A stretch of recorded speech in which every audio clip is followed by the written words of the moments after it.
Okay, I poured my milk in. I have the stopper, this little stopper, closed so the milk can't go down. So I got the milk in, I've got my bowl under the milk, got my bowl under the cream, and now I can go ahead and get started. Again, I have these, I don't always store this here. I just have holes drilled in my cutting board that I put these in temporarily, and they're not fastened at the bottom, they're just screws, they're not bolts. So I'm going to get this up to pressure.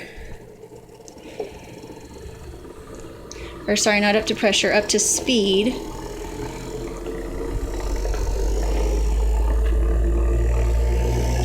When the milk starts to jitter a little bit, see how it's vibrating?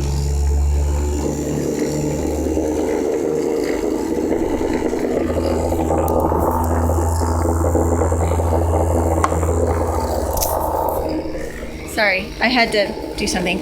Okay, so I pulled my little blocker thing out.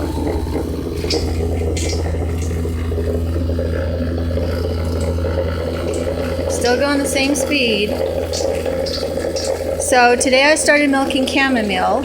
Yesterday I milked her for the first time because I just wanted to see, does she have enough milk for me to take? And today she alone produced as much milk as my other two goats do together. And so she did about 3/4 of a gallon. So I have to have at least a gallon of milk in order to make it worthwhile for me to do this, because I've got all the cleanup afterwards. You see it's coming down pretty good. I just let the little stopper float on the top instead of like worrying about where to put it or anything. And the cream or the milk will turn out a little bit blue by the time you're finished. And the cream will just be really white.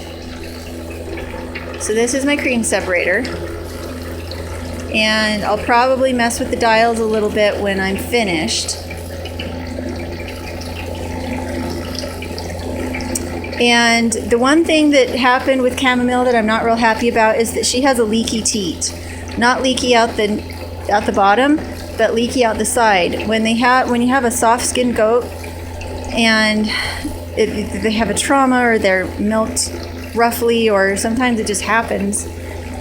I did research on it yesterday. They can get, the wall of their teat can get thin and they'll actually leak milk through it. It's a hernia. It's like a herniated teat where the wall is just not tough anymore, not thick anymore. And she has that, which I'm really disappointed because I bought her with the understanding she'd be a really good milk goat and everything.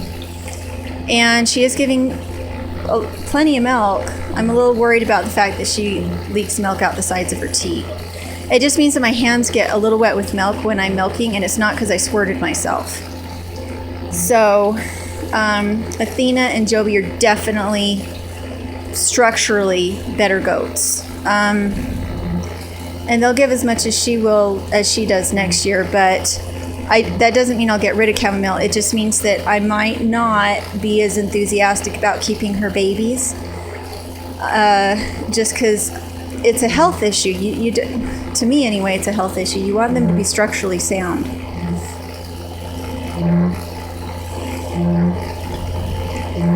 So I'm going to go ahead and turn this off because you don't need to watch me do 1.5 gallons of milk today, but I will take the cream. So the cream separator will actually separate the dirt out too, and it will be in the metal cylinder part with the centrifuge.